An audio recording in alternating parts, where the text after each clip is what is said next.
जहाँ एक बुजुर्ग माँ अपनी 2 बेटियों के साथ रहती थी।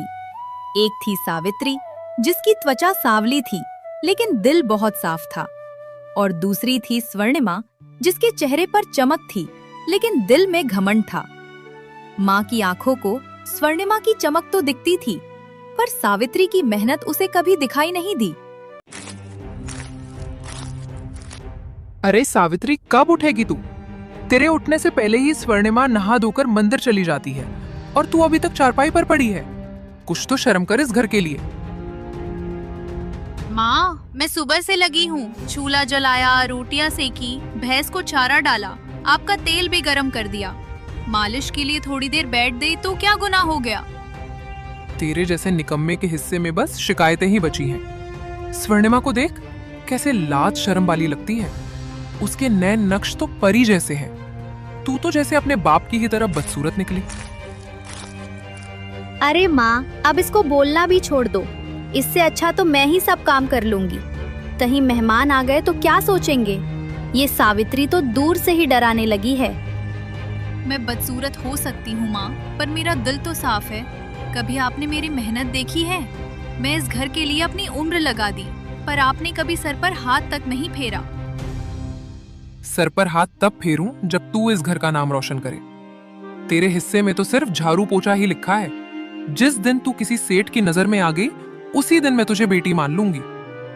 सावित्री का चेहरा झुक गया।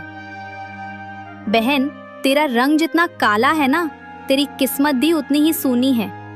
कोई तुझे ब्याह करने नहीं आएगा।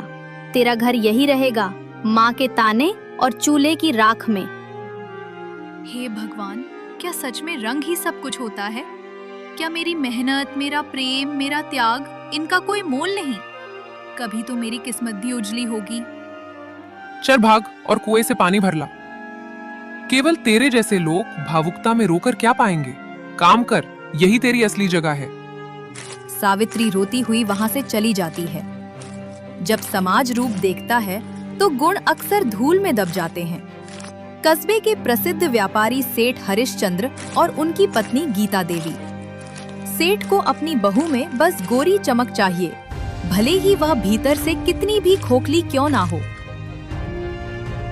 गीता, अब समय आ गया है कि हमारे बेटे की शादी कर दी जाए। हमारे पास सब कुछ है, दौलत, दुकान, नाम।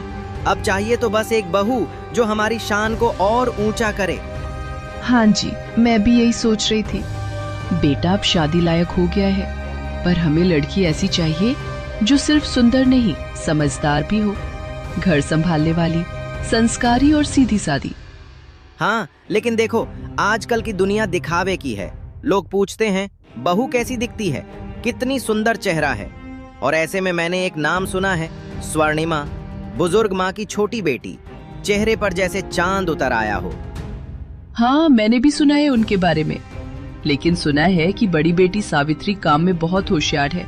घर का सारा काम वही करती है। स्वर्णिमा तो बस आईने में ही उलझी रहती है। काम काज कौन देखता है गीता? हमारे पास नौकर हैं बर्तन धोने के। देखिए, बात यह है कि हमें तो चाहिए एक ऐसी बहू जो हर शादी ब्याह में लोगों के मुंह से वाह निकलवा दे। पर क्या सिर्फ सुंदरता ही सब कुछ होती है? अगर स्वभाव ठीक न हो तो घर नरक बन जाता है, और अगर बहू में ममता नहीं तो वो सौंदर्य किस काम का?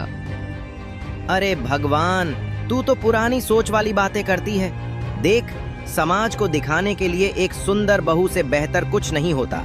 स्वर्णिमा इस कस्बे की सबसे सुंदर लड़की है। हमारा नाम उसके साथ जुड़ते ही चर्चित हो जाएगा। आप अपनी सोच में स्वर्णिमा की सुंदरता देख रहे हो, पर मैं उसकी आंखों में घमंड और अकड़ देखती हूँ। मैं डरती हूँ कि कहीं वो हमारे बेटे को तकलीफ न दे। अब तुम ही बताओ, स्वर्णिमा जैसी लड़की हमारे घर में बहू बनकर आएगी तो हमारा मान सम्मान कितना बढ़ेगा। और सावित्री, वो तो लोगों के ताने का विषय बन जाएगी। बिल्कुल, पर क्या हमने ये सोचा है कि अगर स्वर्णिमा को रिश्ता पसंद ना आया तो, या वो इस रिश्ते को सिर्फ दिखावा समझे? पसंद आना या ना आना उसका काम नहीं।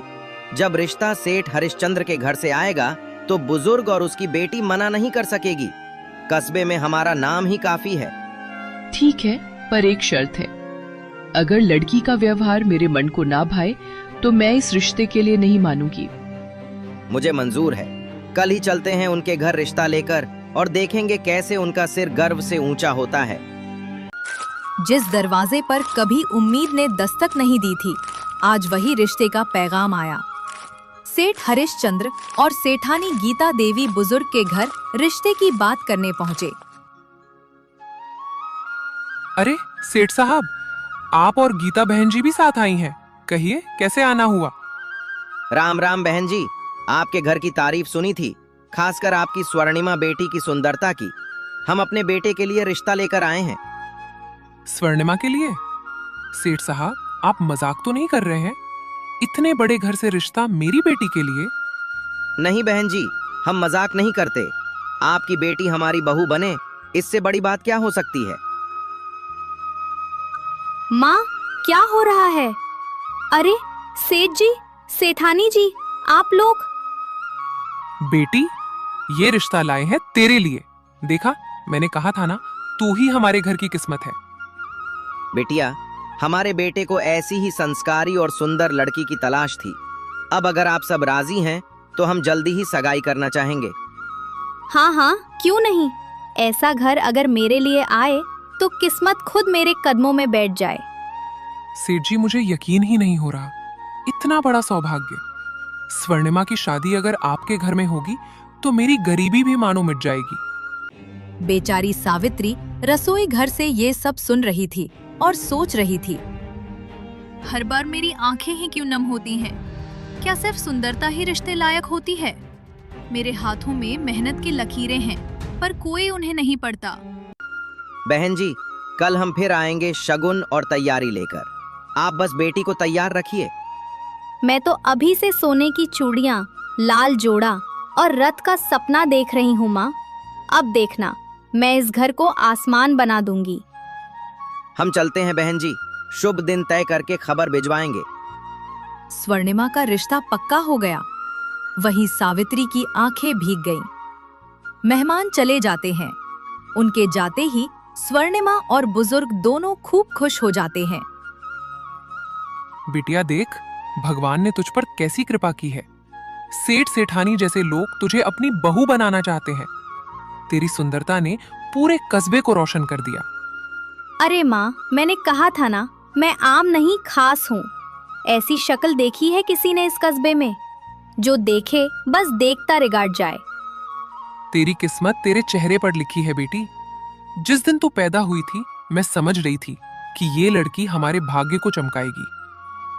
और वो सावित्री, माँ, अब तो पक्का हो गया। उसे तो कोई रिश्ता भी नहीं भेजेगा। उसे तो बस झाड़ू पकड़ा दो और चुप रहने को कहो। हाँ, ठीक कहती है तू। सावित्री तो जन्म से ही बोझ है। जिस दिन तेरी शादी होगी, उसी दिन मेरी छाती से एक भारी पत्थर उतर जाएगा। और वहीं दूसरी ओर सावित्री दरवाजे के पीछे खड़ी थी। उसके कानों में हर शब्द तीर की तरह चुभ रहे थे। मेरे हिस्से में तो बस काम है, अपमान है। माँ की एक मुस्कान तक नसीब नहीं होती। क्या सिर्फ रंग ही सब कुछ होता है? एक बेटी की मेहनत कुछ भी नहीं?